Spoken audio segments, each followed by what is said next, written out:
आचार्य द्रोण जीविका की खोज में हस्तिनापुर आ चुके थे।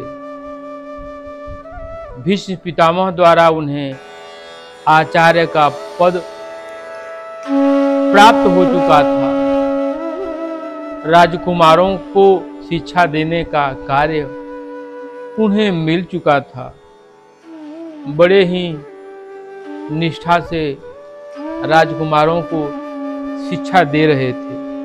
वहाँ उनको रहने के लिए महल, सारी सुविधाएं उपलब्ध हो चुकी थी। चलने के लिए रथ, सेवा करने के लिए दास दासियां, सभी कुछ प्राप्त हो चुका था। राजकुमारों को युद्ध कला की शिक्षा दे रहे थे। एक दिन शिक्षा समापन के बाद राजकुमारों के साथ वन में भ्रमण करने के लिए निकले। कुछ दूर वन में गए, साथ साथ पांडव और कौरव सहित दुर्योधन भी उनके साथ था। एक कुत्ता भी उनके साथ साथ आगे आगे चल रहा था। कुछ दूर वन में बढ़े, जब कुत्ता आगे बढ़ा तो एक काला कलूटा, कुरूप वस्त्र, मलिन चिथड़े कपड़े पहने हुए वन में एकलव्य अभ्यास कर रहा था। एकलव्य को देख करके वह कुत्ता भौंकने लगा। निषाद राज हिरण्य धनु का पुत्र एकलव्य धनु विद्या का अभ्यास कर रहा था और वह कुत्ता वहीं पहुंचा, जाकर के भौंकने लगा।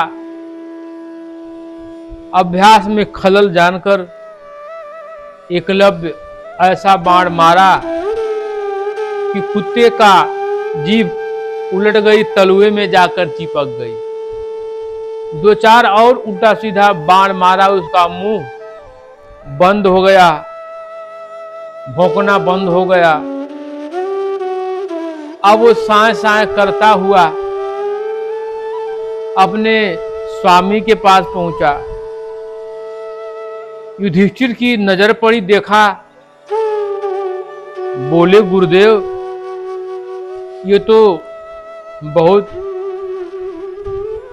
कोई धनुधर ऐसा बाण मारा है। ऐसी शिक्षा तो आपने अर्जुन को नहीं दी। इसके मुंह में बाण भर दिया, लेकिन एक बूंद भी रक्त का बाहर नहीं निकल रहा है। द्रोणाचार्य घबराए, बोले, चलो देखते हैं कौन है ऐसा बाण चलाने वाला। तो जब नजदीक पहुंचे, एकलव्य द्रोणाचार्य को देखकर प्रणाम किया। फिर पूछे कि वत्स, तुम कौन हो? तो अपना परिचय बताया कि मैं निषाद राज हिरण्य धनु का पुत्र एकलव्य हूं। बोले, किसके शिष्य हो? कौन तुम्हें ऐसी विद्या सिखाया? एकलव्य बोला कि आप ही हमारे गुरु हैं, क्योंकि पहले उनके पास धनु विद्या की शिक्षा सीखने के लिए एकलव्य गया था। लेकिन द्रोणाचार्य छोटी जाति का जान करके और हस्तिनापुर निषाद राज के व्यवहार को देखते हुए वो शिक्षा देना स्वीकार नहीं किए। बोले कि हम केवल क्षत्रियों को शिक्षा देते हैं, तुम्हें शिक्षा नहीं देंगे। लाचार होकर के एकलव्य लौट आया था। फिर उन्हीं की मूर्ति बनाया और उन्हीं की पूजा करके, साधना करके अपना अभ्यास शुरू किया। फिर द्रोणाचार्य पूछे तो बताया कि मैं आपकी मूर्ति बनाया हूँ, पूजा करता हूँ और अभ्यास करता हूँ, पेड़ के ऊपर चढ़ करके देखता हूँ कि आप कैसे इन लोगों को सिखा रहे हैं, उसी तरह हम भी अभ्यास करते हैं। अब तो द्रोणाचार्य उनकी आजीविका संकट में पड़ी, उधर अर्जुन को सर्वश्रेष्ठ धनुर्धर का वरदान दे चुके थे, वो भी संशय में फंसा। अब क्या करें? अपने स्वार्थ के लिए तुरंत पासा पलट दिए, बोले कि जब मैं तुम्हारा गुरु हूं, द्रोणाचार्य बोले कि जब तुम्हारा मैं गुरु हूं तो मुझे गुरु दक्षिणा दो। एकलव्य तुरंत स्वीकार कर लिया, बोला कि गुरुदेव जो भी आपकी आज्ञा हो। अगर आज का शिष्य होता भौतिक जगत का तो बोलता कि हमें तो मूर्ति सिखाई है और मूर्ति गुरु दक्षिणा मांगेगी तो हम देंगे, आप तो सिखाए नहीं, क्योंकि आपके पास आए थे तो आप ठुकरा दिए। लेकिन गुरु की आज्ञा मानकर, क्योंकि उसका हृदय सरल था, बोला कि जो आप मांगिए। अब तो मौके का तलाश कर रहे थे, स्वार्थ के लिए जो नहीं करना चाहिए वो भी करवाए। बोले कि दाहिने हाथ का अंगूठा हमको दे दो। तुरंत कृपाण निकाले एकलव्य और काट कर अंगूठा चढ़ा दिया। फिर उन्होंने कहा कि तुम दूसरे उंगली से धनुष का अभ्यास कर सकते हो, लेकिन जब यह अंगूठा कट गया तो बेचारा उस स्थिति का नहीं योद्धा हो पाया। यहां विचार करने की बात है, सोचने की बात है। अर्जुन द्रोणाचार्य की शिक्षा पर ही आधारित नहीं था, वो शिव जी की साधना करके पाशुपात अस्त्र प्राप्त किया था, जो न द्रोणाचार्य के पास थी और न ही परशुराम के पास था। स्वर्ग में जाकर के दिव्यास्त्रों का ज्ञान प्राप्त किया था, बहुत से दिव्यास्त्र उसके पास थे। अर्जुन के लिए अगर अंगूठा वो न कटवाते तब भी अर्जुन श्रेष्ठ धनुर्धर रहते, लेकिन अपनी जीविका पर खतरा आया देख तुरंत द्रोणाचार्य ने अंगूठा मांग लिया झट से। सोचिए, इतिहास उन्हें क्या कहेगा। आज भी लोग द्रोणाचार्य को दोषी ठहराते हैं। इसलिए गुरु और सद्गुरु में बहुत अंतर है। गुरु जो आचार्य लोग हैं, जो शिक्षा गुरु हैं, अस्त्र शस्त्र की शिक्षा देते हैं, उन लोगों से और सद्गुरु से बहुत अंतर है। सद्गुरु सबको समभाव देखता है, समदृष्टि से देखता है, सबसे एक समान प्यार करता है, दुलार देता है।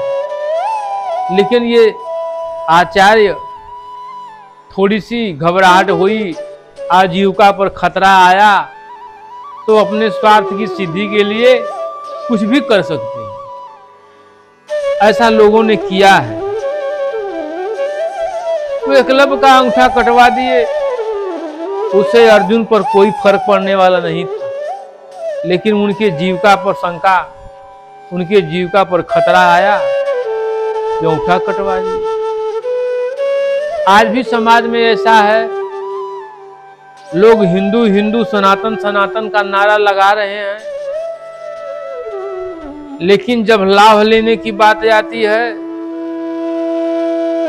तो वही कहावत चरितार्थ होती है कि सिन्नी चीन चीन कर बांटते हैं। फिर दलित को, पिछड़े को, असहाय को कोई सहायता नहीं देना चाहते। सारी व्यवस्था उनको चाहिए। तब वो हिंदू जो गरीब है, असहाय है, दलित है, उनको दिखाई नहीं देता।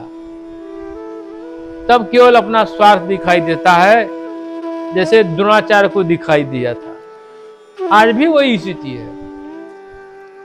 सनातन धर्म का नारा लग रहा है, हिंदू धर्म का नारा लग रहा है। सनातन क्या है?